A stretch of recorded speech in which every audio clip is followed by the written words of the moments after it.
Bharatiya Janata party के राष्ट्रीय संगठन महामंत्री,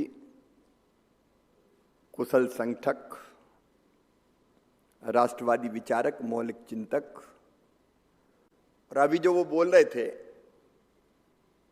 वो हृदय की तड़प के साथ बोल रहे थे। आदरणीय श्रीमान BL संतोष जी, मैं राज्य शासन की ओर से उनका यहां हृदय से स्वागत करता हूं। अभी हमने समीर उरांव जी को सुना। सांसद अगर सोचें और कोई योजना बना के गंभीरता से विचार करके चिंतन करें और उसको क्रियान्वित करें तो सचमुच में संसदीय संकुल परियोजना जैसी योजनाओं का शुभारंभ होता है। उनने विस्तार से बताया है। वो भारतीय जनता पार्टी के अनुसूचित जनजाति मोर्चे के राष्ट्रीय अध्यक्ष भी हैं, उनका भी यहाँ हृदय से स्वागत है। राजीव चंद्रशेखर जी आने वाले थे लेकिन प्रधानमंत्री जी की बैठकों के कारण नहीं पधार पाए। हमारे जो मंत्री हैं इस विभाग की बहुत कर्मठता के साथ काम कर रही है, स्किल डेवलपमेंट का, टेक्निकल एजुकेशन का, आदरणीय श्रीमती यशोधरा राजे सिंधिया जी, भाई श्रीकांत जी, आदरणीय V सतीश जी, आदरणीय हितानंद जी मंच पे हैं, वेदमणि जी, अतुल जी, सांसद साथीगण, विधायक मित्रगण और समाज के ऐसे विशिष्ट महानुभाव जिनका अपना घर परिवार पूरा देश है और सब कुछ छोड़ के काम में लगे हैं, मैं ऐसे सभी मित्रों का स्वागत करता हूं। और विशेषकर आज इस योजना के पहले बैच के प्रशिक्षणार्थी, अब जिनके हाथों में कौशल आएगा, मेरे प्रिय भांजों, लेकिन आज एक कमी लग रही, कुछ भांजियां भी होनी चाहिए थी यशोधरा जी, अब चर्चा करके आगे से, क्योंकि बेटियां भी कम नहीं है जनजातीय क्षेत्रों की, वैसे ही कहीं की भी बेटियां कम नहीं है।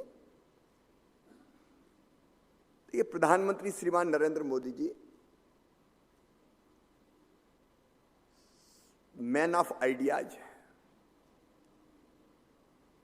सौभाग्य से देश को ऐसा प्रधानमंत्री मिलता है जो विजनरी भी है और विजन को पूरा करने के लिए जिनके पास आइडियाज भी है। और भारतीय जनता पार्टी का सोच, वैसे तो सबका विकास हो, लेकिन जो सबसे पीछे है, सबसे नीचे है, विकास की दौड़ में पिछड़ गए ऐतिहासिक कारणों से, हम उनको कैसे बाकी सबके बराबर लाएं, और इसके लिए एक नहीं अनेकों कार्यक्रम चल रहे हैं। प्रधानमंत्री जी स्वयं कहते हैं सबका साथ, सबका विकास, सबका विश्वास और सबका प्रयास। और इस नीति, इस सोच के साथ कई योजनाएं हैं, मैं उनके विस्तार में नहीं जाऊंगा, लेकिन मध्य प्रदेश में भी एक अभियान चल रहा है। जनजातीय क्षेत्र में काम करने वाले मित्र, हमारे सांसद विधायक भी यहां बैठे हैं। जनजातीय समाज के भाई बहनों की जिंदगी बदलने का अभियान प्रधानमंत्री जी के आशीर्वाद से भारतीय जनता पार्टी की मध्य प्रदेश की सरकार भी चला रही है। उसके अनेकों पक्ष है। आप सब जानते हैं पैसा एक्ट यहां लागू किया जा रहा है, सामुदायिक वन प्रबंधन का अधिकार दिया जा रहा है। अभी पिछले दिनों माननीय अमित शाह जी के हाथों वनग्राम राजस्व ग्रामों में परिवर्तित हुए हैं। वनोपज का मिनिमम सपोर्ट प्राइस मिले, इसके लिए अभियान चल रहा है। बच्चों की पढ़ाई हो, मैं उन योजनाओं के विस्तार में नहीं जाना चाहता, लेकिन मुझे यह बताते हुए खुशी है, पिछले दिनों हमने एक योजना बनाई कि हर गांव में हम 4 ग्रामीण इंजीनियर तैयार करेंगे, 4 ग्रामीण इंजीनियर। और मैं अपने सांसद मित्रों को बताना चाहता हूं, यह ठीक वही कल्पना थी कि हर गांव में अब इतने काम चल रहे हैं जिनका उल्लेख माननीय BL संतोष जी ने भी किया। एक तरफ लोग काम की तलाश में पलायन कर रहे हैं, दूसरी तरफ गांव में काम करने वाले हैंड्स नहीं है, हाथ नहीं है, और गांव में जो काम कर रहे हैं, प्रधानमंत्री आवास योजना के इस साल ही 10 लाख मकान बनने हैं भाई साहब। 10,000 करोड़ रुपया मध्य प्रदेश सरकार ने बजट में प्रावधान किया है। हमारे पास मैसन, प्लम्बर, कारीगर, उन्हीं की कमी है गांव में अभी। अब प्रधानमंत्री जी के आशीर्वाद से अभियान चल रहा है पूरे प्रदेश में, जल जीवन मिशन का अभियान, गांव गांव घर घर पाइपलाइन बिछा के टोटी वाला नल लगा के घर में पानी देना है। हमको कितने लोग चाहिए? यंत्रीकरण का जमाना है ये, हर घर में मोटरसाइकिल है। भाई जनजाति परिवार के कह रहा हूं, मेरे युवा मित्र यहां बैठे, कोई घर ऐसा नहीं है जिस घर मोटरसाइकिल ना हो। सही बात है कि नहीं? अरे बोल के बताओ, सही है कि नहीं? हर घर मोटरसाइकिल है भाई साहब। अब वो बिगड़ जाए तो ठीक कौन करेगा? गांव गांव में बिजली का विस्तार हुआ है, मोटर खराब हो जाए तो जल जाए तो बाइंडिंग कौन करेगा? खेती में जो यंत्र लग रहे हैं उनको ठीक करने का काम कौन करेगा? आज मैं मध्य प्रदेश के मुख्यमंत्री के नाते ये कह रहा हूं कि हमको ऐसे लाखों नौजवानों की जरूरत है जो गांव में ये काम कर सकें, लाखों नौजवान की जरूरत।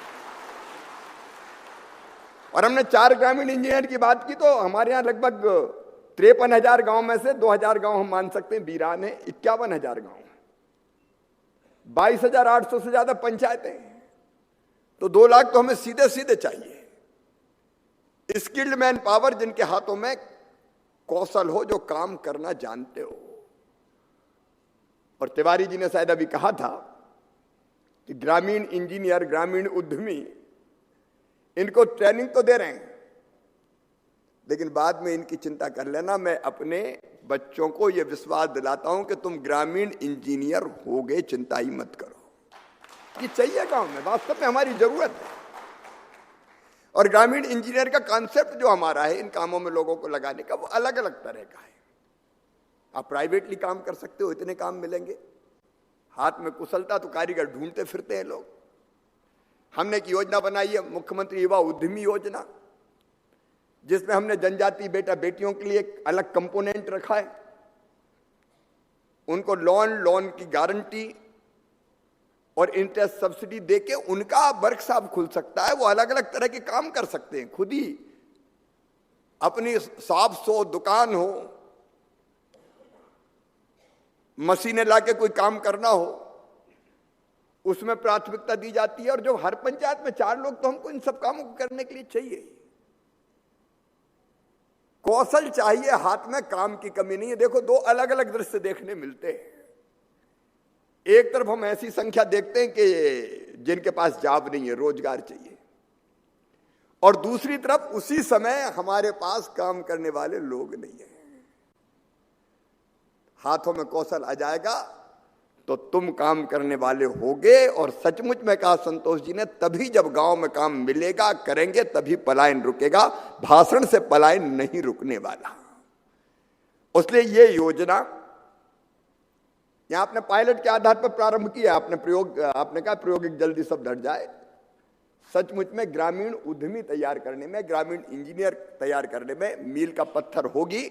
और सोने में सुहागा ये कि समाज इसके साथ जुड़ रहा। सांसद खुद देखें, मैं इस बात से पूरी तरह से सहमत हूं कि कोई भी देश, कोई भी प्रदेश केवल शासन प्रशासन के सहारे आगे नहीं बढ़ सकता तब तक जब तक सरकार के साथ समाज खड़ा ना हो जाए। प्रशासन, समाज, सरकार मिलकर काम करे। अब प्रधानमंत्री जी ने तो कई ऐसे प्रयोग करके बताए। स्वच्छता, जो स्वच्छ भारत मिशन चला, पहले लोग सोचते थे, हो ही नहीं। हम भोपाल में ही देखते थे कि कोनों में लोग पान खाते थे, थूकते थे, कचरा उठाते थे, फेंकते थे। आज आप भोपाल देख लीजिए, आप इंदौर देख लीजिए, जनता की मानसिकता बदल गई क्योंकि समाज खड़ा कर दिया।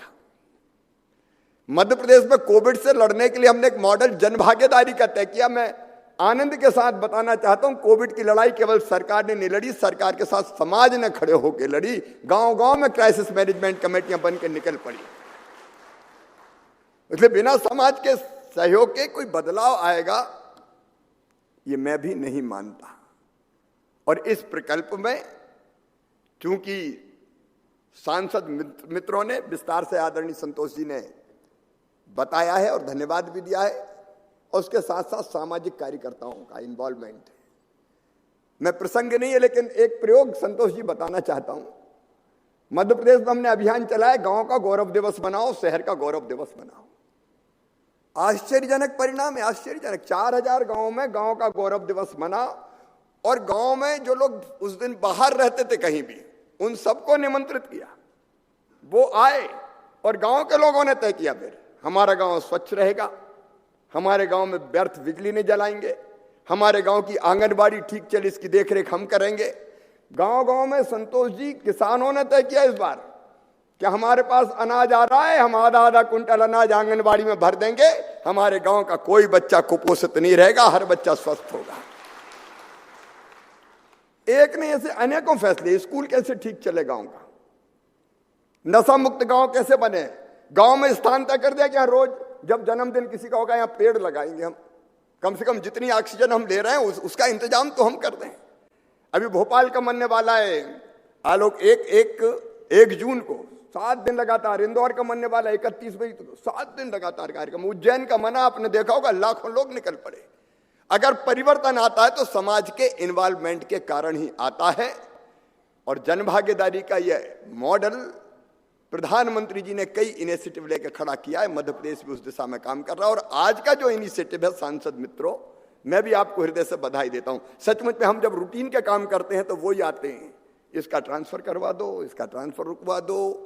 अब हम कई ऐसे डॉक्टर बेटे बेटियां हैं जिनकी 8-8 लाख रुपया फीस भर रहे हैं, जिसमें जनजाति बेटे बेटियां भी हैं, और बाद में जैसे डॉक्टर बने तो गांव में कोई रहना नहीं चाहता।